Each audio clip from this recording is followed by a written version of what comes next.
Welcome one and all to the Cinegeeks Podcast, where movies, TV, and all things geek collide. I'm Angela, still joined by my co-host Troy. Hey everyone, welcome back to the podcast. Of course, and hope everybody had a restful and very, spiritual undas. Spiritual. Di ba naman Holy Week yung spiritual? Oo nga, no? Kasi yung spirits Sure. Naalala ko na naman yung sa Singapore tayo, yung sa MRT. Pinakita tayong billboard dun yung It's Real to Us. This is real to us. This is real to us. Diba? For today's episode, we'll be reviewing a mini-series whose season just finished. So we'll be doing a season review, so to speak. And that is Agatha All Along, starring Catherine Hahn, Aubrey Plaza, and Joe Locke. Yan. Yes, but before we continue, we'd like to again remind everyone who hasn't done so to please subscribe to our podcast wherever you listen to podcasts like Spotify, Apple Podcasts, and YouTube.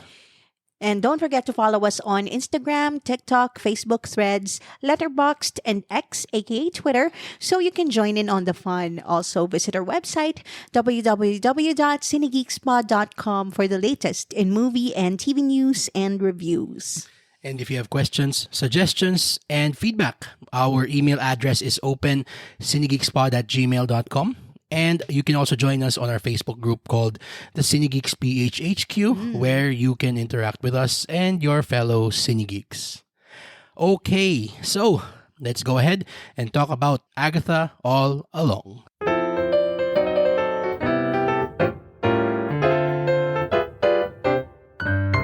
A spellbound Agatha Harkness regains freedom thanks to a teen's help. Intrigued by his plea, she embarks on the witch's road trials to reclaim her powers and discover the teen's motivations. Ooh. Okay, so, ang pagbabalik ni Agatha Harkness. Yeah. From 2021? Tama ba? I think so. Sa WandaVision. Yan. So, originally, ang pangalan niya dun si Agnes. Agnes. And then, thanks to a now classic song, we knew na it was Agatha All Along. It's been Agatha all along. Diba? Yun eh. And of course, I mean, for our Cinegeek brethren na mas well-versed sa comic book lore, we all know na Agatha Harkness is a very well-known character in the Marvel universe. Yes. Being, of course, malapit siya dun sa parang history ni Agatha in the show. Pero, I mean, long story short, she's actually associated more with the Fantastic Four. Siya ang nanny or governess ni Franklin Richards. Pero 'di ba ang pagkakaalam ko, mentor talaga siya ni Wanda. Scarlet Witch. Oh, yeah, ito. She's trained the Scarlet Witch in the art of magic. Yun Yes. yung comic niya, origin. Biography, yeah. Yes. So, yeah. Huwag na natin patagalin pa. Ange, what did you think of Agatha All Along? Unang-una, masasabi ko kay Agatha, she always leaves us with earworms. Every time na meron siyang may show siya. Every time she shows up in any Marvel IP, talagang meron siyang iconic song. True. And this season is not an exception because down, down, down the road. True. Diba? Alam mo, hanggang ngayon, nasa tenga ko pa din siya. Naano ko pa din siya. Even that line lang. And, syempre, that song was very important in her story. Hindi lang siya basta-bastang para lang merong earworm or meron lang catchy song. So, hindi siya yung parang hindi siya parang yung Agatha All Along sa WandaVision. Although, important yun. Doon sa kwento. Kasi sobrang grabe yung biglang table flip nung show nung biglang lumabas yun eh. Kasi lahat naman tayo ng panahon na yun sa WandaVision. Siyempre, uhaw na uhaw tayo sa MCU noon. Grabe, pandemic yun. Pandemic era. Oo. Tapos, nag-overdrive lahat ng mga Fury brains natin. Nahulaan na natin lahat na, hoy, Agatha Harkness yan. Pero hindi natin expect na ganun yung reveal niya.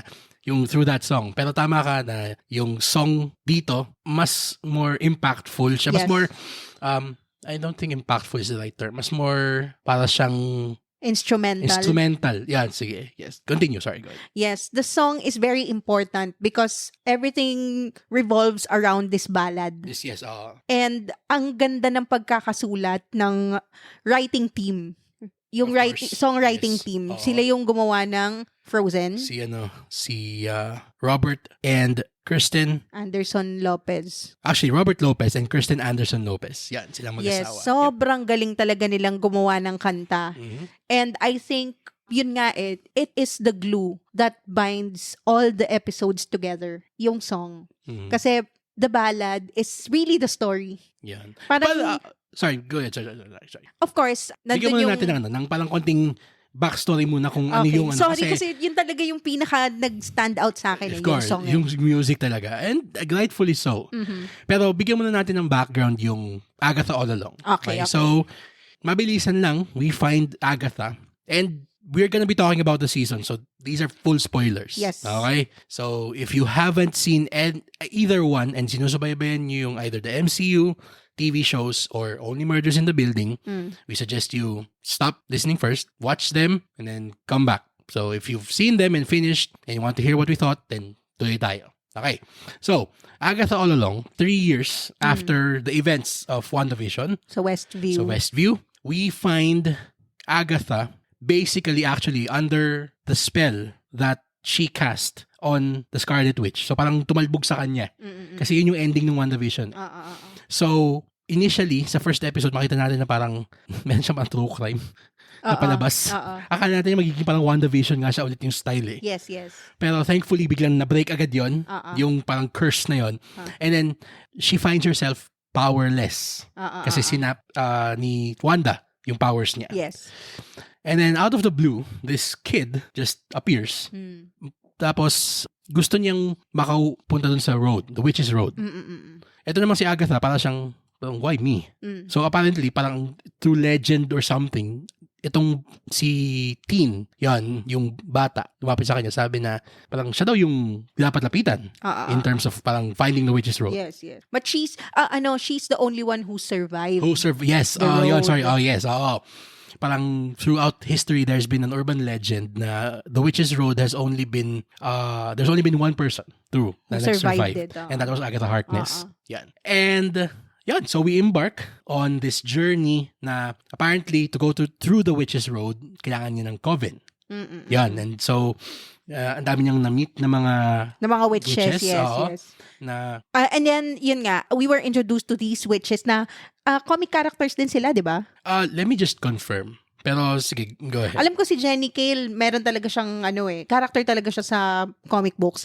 And I love how they cast these witches, yung coven. Sobrang galing ng casting niya. And ang ganda din ng pagkakatahe, still true and faithful to the witch or coven theme. Kasi I can actually compare this very closely to American Horror Story Coven. Also starring Patti LuPone, by the way. Yes. Pero yun nga, it's about sisterhood, it's about witchcraft, and alam mo yun, ang ganda ng pagkakagawa niya. You can actually forget that this is a Marvel IP with how good they portrayed or they depicted witchcraft and Wiccan culture here in this series. Talagang they did their research, they did their assignment. Tsaka, sorry, fact check lang, tama ka, the Coven with Agatha here are comic book characters. Si Jenny Cale is a sorceress who is part of the cult of Zaheredna. Si Alice Wu Gulliver, pangalan niya sa comic si The Wu. Okay? The Wu. Tapos si Lilia Calderu is actually the witch queen of the Gypsies, the descendant of Cagliostro and half-niece of Baron Mordor. Holy shit. Wow. Okay, TIL. Pero grabing, wow. Di ba Cagliostro yun yung Book of Cagliostro, yung ginamit nila para maging zombie si Doctor Strange sa Multiverse of Madness? Hindi ba yung yung The Book of the Dead?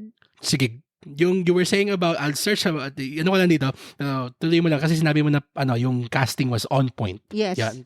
Actually, I am familiar with the work of Zahir Zameta from SNL, and I did not know how capable she was sa drama. Mm-hmm. Of course, Aubrey Plaza, we all know Aubrey Plaza as, the darkly comic actress talaga. And this role was made for her. I don't wanna spoil this yet para sa mga hindi pa nakakapanood ng mga last few episodes. Pero grabe. Sobrang on point ng pagkakacast kay Aubrey Plaza dito. And Joe Lack also held his ground together with Catherine Hahn. Of course, Catherine Hahn. Actually, nakakatawa nga kasi Catherine Hahn and Aubrey Plaza were together in Parks and Rec. Yes. So they were reunited. Oo, tama. Meron nga parang publicity photo na or video na nakasalubong nila bigla kasi nagpo-promote din ng Inside Out 2 si Amy Poehler. Oo. Alam ko parang di ba pumunta sila dun sa premiere ng Agatha All Along, si Amy Poehler tsaka si... Paul Rudd ba? Putik yung pangalan nito. Hindi, si Ben Wyatt. Si Adam Scott. Si Adam Scott, yun. Yun, oo. Ayun lang. Natuwa lang ako kasi Parks and Rec fan here. True. Shout out sa mga Parks and Rec fan. Speaking of TV, ganyan. Sige, if in a spoiler podcast, sige, we'll try to keep one secret a secret pa. Try to make or let our Cinegeeks find out about it. Pero if they've made it this far, they already know who she is. Yeah. Diba? So, sabihin na ba natin? Okay, spoiler in 3, 2, 1. Yan. She's death. Death is the physical manifestation of death. And she's an actual character. Oh, in the comics. In the comics. Yung crush ni Thanos girlfriend, ex-girlfriend ni Deadpool. Well, actually, in the comics at least. Malaki yung role niya actually sa Infinity War. Dapat. Infinity supposedly. Gauntlet. Infinity Gauntlet. Tama. Yan, Cagliostro. Book of Cagliostro yung ninakaw nila kay Sirius sa Doctor Strange 1. Oh. So grabe pala yung pedigree ni Lilia Calderu in the comic books. Pero, of course, I mean, kanina pa ba sila kukuha ng ng parang these names and these characters that they can pattern after yung Coven. And yun nga, I'm glad na these are actual characters. Hindi yung parang gumawa naman sila na made especially for the show lang. Unlike another painful TV series from the Disney umbrella as well earlier this year. Hindi ka pa rin maka-move on dun, no? Sa Acolyte. Sabi na Acolyte sige, na naman I am going to invoke that show's legacy in a moment. Pero sa akin naman, I'll just start off by saying na I love this. I actually didn't have any expectations going into this. Super duper same. In this show. Yeah. Especially since ang last nating MCU TV series Loki 2. Loki pa ba? Loki season 2, I think. Na maganda ha? Hindi. Yung sabihin ko yung, well, I mean, sure. Pero sabihin ko yung the last show pa natin na, tama ka, Loki season 2 pa nga kasi yung what if we skipped that. Echo, who watched that? Pero, yun nga, Agatha All Along had parang an uphill battle. Pero, the great thing about this is, yun na nga, Catherine Hahn, of course, I mean, she was fantastic in WandaVision. Oh, yes. Sobrang grabe. Ang galing niya talaga doon. Oo. Even the casting of, sabing si Aubrey Plaza, in a Marvel, in an MCU TV show, kasi she already was part of a Marvel TV series. Yes. Which was Legion. Okay. She had a similar character, by the way, doon. Yun, but she's not dead. But she's also parang somewhat similar, demented, darkly comic character. Exactly. Yeah. Oo. So parang yun na nag-peak ng interest natin. So, and then when this show was being promoted, may mga sinasabi na parang morsels na parang, importante yan sa WandaVision. Tingin pa rin kayo dyan. Okay. Yung simula niya was quite surprising kasi we all know how averse Marvel is when it comes to horror. The original Doctor Strange 2 concept was scrapped because it was too scary. Talaga ba? Yung original, hindi yung Multiverse of Madness. Okay. Yung kay Scott Derrickson. Okay. Tapos yung, what do you call this? Yung Werewolf by Night. Sasabihin nila na, horror na yun . Pero, hindi siya parang part ng Marvel Horror Cosmic. Okay. It's, Marvel Special Presentation. So, parang siyang, it's a movie within the MCU. So, I don't want to count that. Pero yung first episode pa na right off the bat, na pinakilala tayo dun sa yung Salem 7, which are the witches apparently that Agatha had betrayed in her past. Sobrang napaka-unsettling ang unnerving nila. Grabe. Parang napaka-skin-crawling nung nung depiction ng Salem 72. And by the way, they're also characters in the comics. In the comic books, yes. Yeah. Yan. So, galing. Again, props to the writing team led Jac by the Schaeffer, great no? Jac Schaeffer. Yes. Who created, again, WandaVision. Siya pa rin. So, ako, I mean, you all know na I hate horror films that rely on cheap jump scares. Talaga. Detest it with all my heart. Pero, I will give a pass to horror films that can make my skin crawl. Katulad nitong ganung ka-unnerving na sobrang unnatural nung galaw. Gusto ko yung yung kasi, di ba, andun sa may harap ng bahay ni Agatha sa Westview. Tapos may isang naglalakad lang. Tapos biglang naging pito sila bigla. Ay, biglang, oh God. Yeah. Tapos nung pumasok na sila kasi parang nag-uusap-usap sila, kailangan nilang buksan yung door to the road. Sila yung nakapagbukas muna. Wala pa si Teen. Yun. Tapos, biglang takbo si Teen pababa dun sa basement kung nasan yung door. Tapos sabi niya, we have to go. Kasi ando dun na sa Salem, yung Salem 7 sa bahay ni Agatha. Tapos yung isang shot nung yung parang mukhang nakashape talangka yung katawan ng isang Salem. Pababa nung hagdan. Ganda. Tapos biglang, grabe. balik siya sa gitna. Tapos biglang kinugod niya bigla yung gitna ng camera. Parang, yay! Nilabutan ako dun, gagi. Woo! Galing. Yan. So, dun pa lang sold na.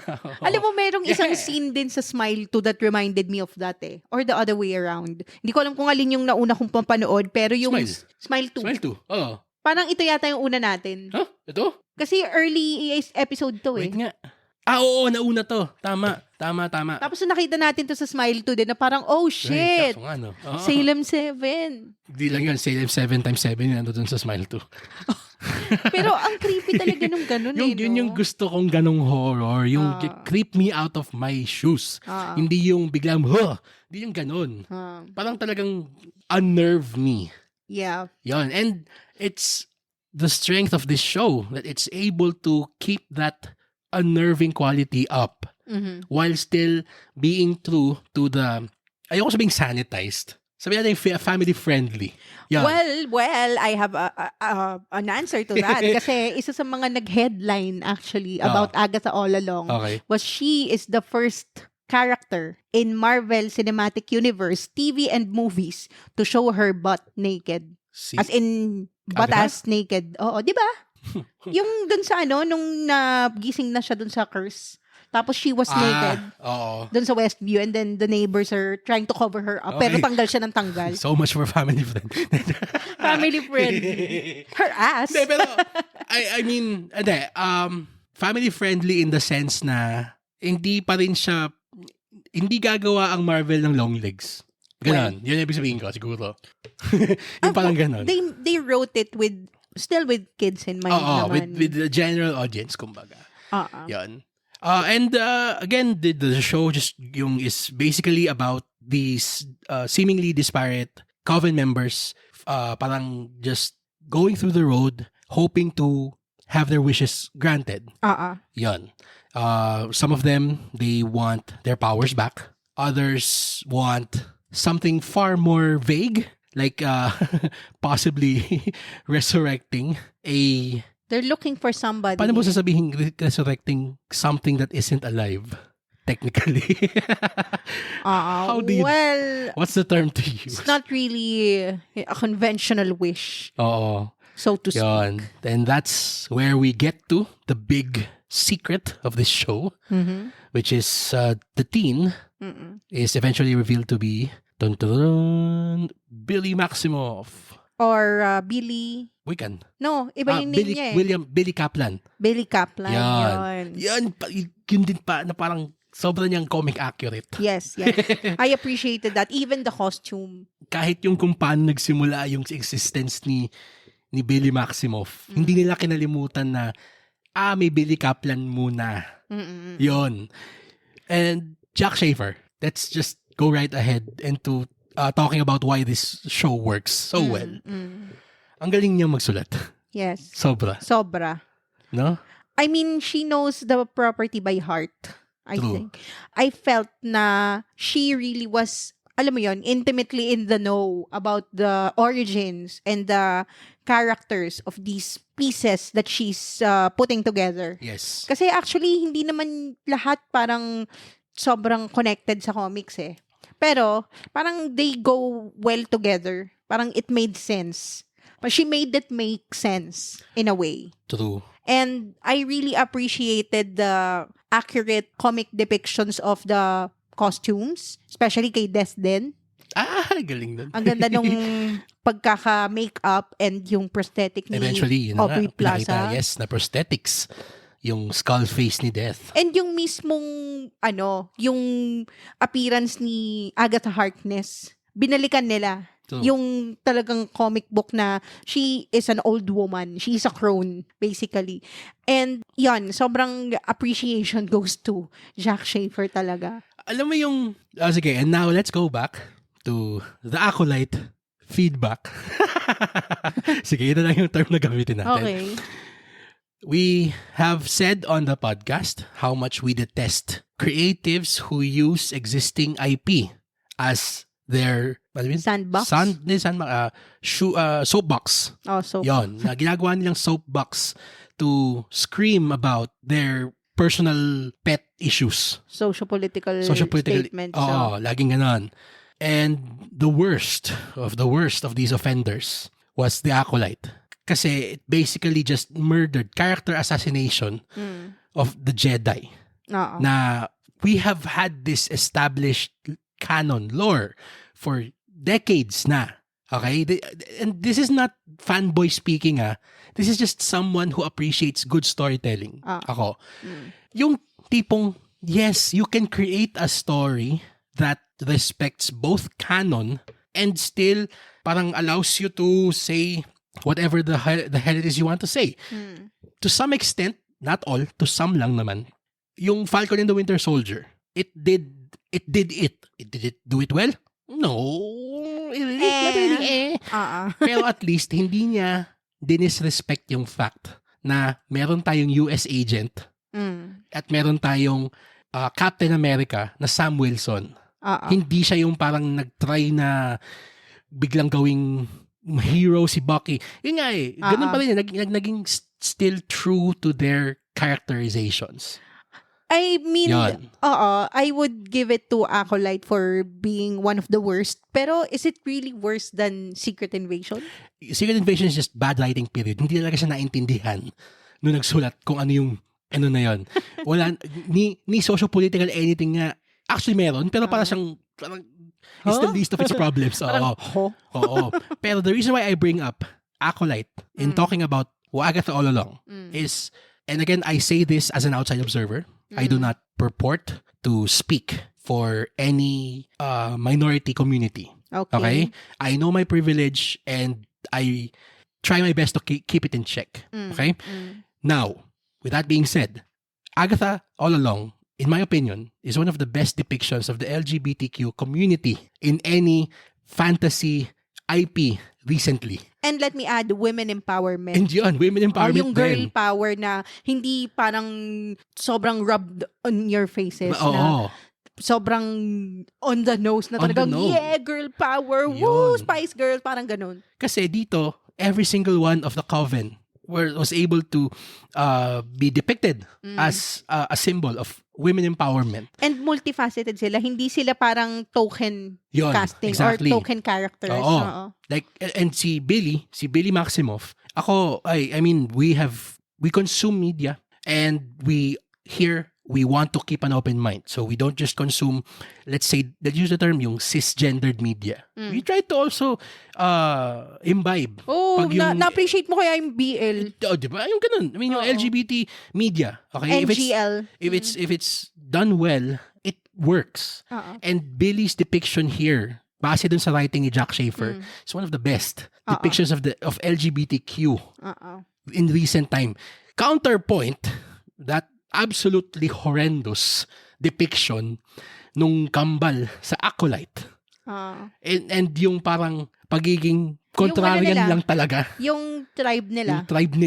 Na parang kaya lang masyadong shoehorned din, no? So apparently the Jedi were bad because they detected that these children were force sensitive, and as the Jedi are wont to do, base dun sa lore and history nila, tatanungin nila kung pwede bang ampunin. Ngayon, ang sagot ni Acolyte, basically, is dahil hindi pwedeng i-train nila yung mga bata Jedi are bad because they're not women? Or not all of parang or not, they're not men. Oo. Or they're too mercurial and It's so weird. Yung talagang parang alam mo yung nawala na yung pagiging Star Wars niya. Nawala pa yung pagiging socio-political niya. It ended up absolutely pleasing nobody. Except for those talagang yung mga naghahanap ng definition sa personality nila na pagdikit sa isang TV show. Yung mga, hindi, pagtatanggol ko yung acolyte because that's who I am. Huh? The funny thing about Agatha All Along was ako initially coming in, I did not think that we needed this show. Na parang para sa akin, do we need an Agatha show to add to, yung overarching storyline ng Marvel moving forward? Kasi kung tutuusin dapat mas importante yung Secret Invasion. Papunta doon sa Secret Wars, di ba? Papunta doon sa Avengers, yung kay Doctor Doom. Dapat mas importante yon, di ba? Pero in hindsight, I am proven wrong and I'm so glad to be proven wrong na, oh wow, parang I was pleasantly surprised na sobrang ganda nitong Agatha All Along. It really developed the previous series kung saan siya na spin-off of yung WandaVision, na enrich niya yon and it improved rewatchability for both shows. Oo, at saka yung fact na it's still trying to build a foundation for young Avengers. Kasi meron na tayong Wiccan, may si Wiccan, ito si Billy Maximoff, tapos eventually magkakaroon tayo ng Tommy Maximoff. Okay? Tapos andito na tapos of course we have the young Black Widow, si Yelena. Tapos si Hawkeye na bago, si Hailey Kate Bishop. Hailey Steinfeld. And may Shang-Chi tayo. Tapos yun na nga we know where the future of the MCU is going. So I absolutely appreciate it that Jac Schaeffer and her writing team, of course with the guidance of Kevin Feige, were able to come up with a story, a show na hindi nagsasuffer from the usual ills of a Marvel TV show sa Disney Plus, which is yung kailangan nakakabit siya to something na hindi mo siya maintindihan nang wala yung yon. This can stand on its own. Yes, this story. yes. Pero it also continues, adds to what we already know. Yeah. Yun nga yung pinaka-na-appreciate ko dito kasi parang it's an entirely different universe. Kasi meron na tayong yung original Avengers, di ba? Yung mga superhero, superpowered. Meron tayong yung Defenders. Tapos meron tayong Guardians, yung mga Cosmic, yung Eternals. Tapos as of late, yung parang mga spin-offs na nung mga original na mga Avengers, yung mga Young Avengers nga, like the TV shows. Pero ito, it's an entirely new thing offered by Marvel to new fans actually. Talagang ibang-iba siya. It's, of course, medyo connected siya sa actually, is it different or is it the same? Kasi sorcery yung kay Doctor Strange, di ba?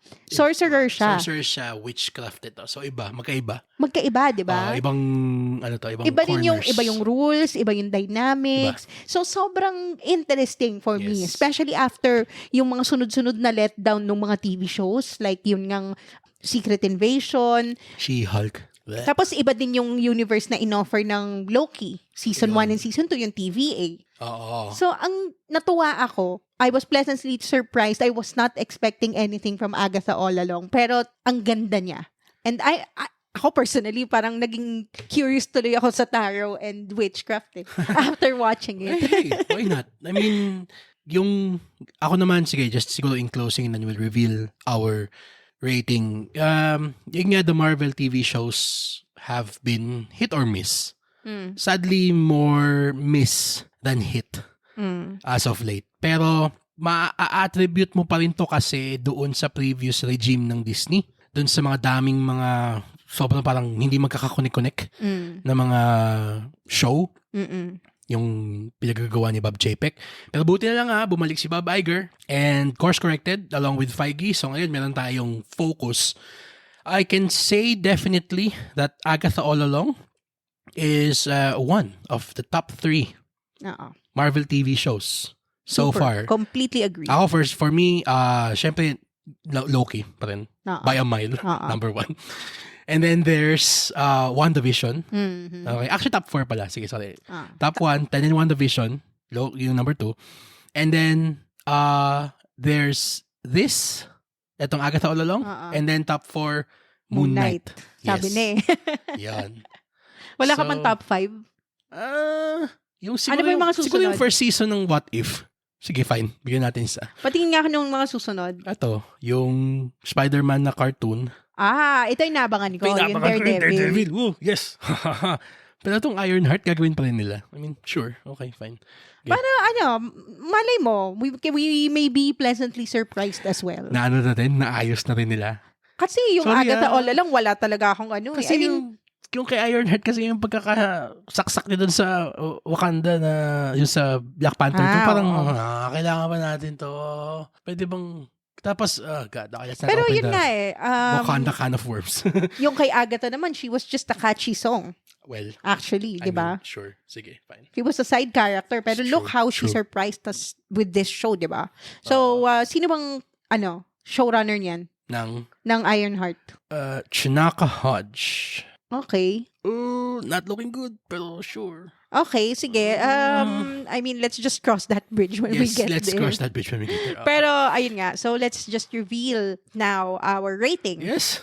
Agatha All Along is a solid A. Yeah. Yeah, if you love the MCU, don't miss this very important chapter in the continuing story of, saan ba tayo? Currently, the multiverse saga na ba? Multiverse pa rin ba? I mean, di ba nga sure. nag-pivot na?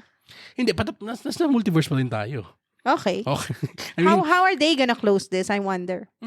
Ako sa akin, gusto ko lang makita si Agatha Harkness na makita yung Fantastic Four. Yan. Gusto ko lang siyang maging nanny ni Franklin Richards. Yun lang.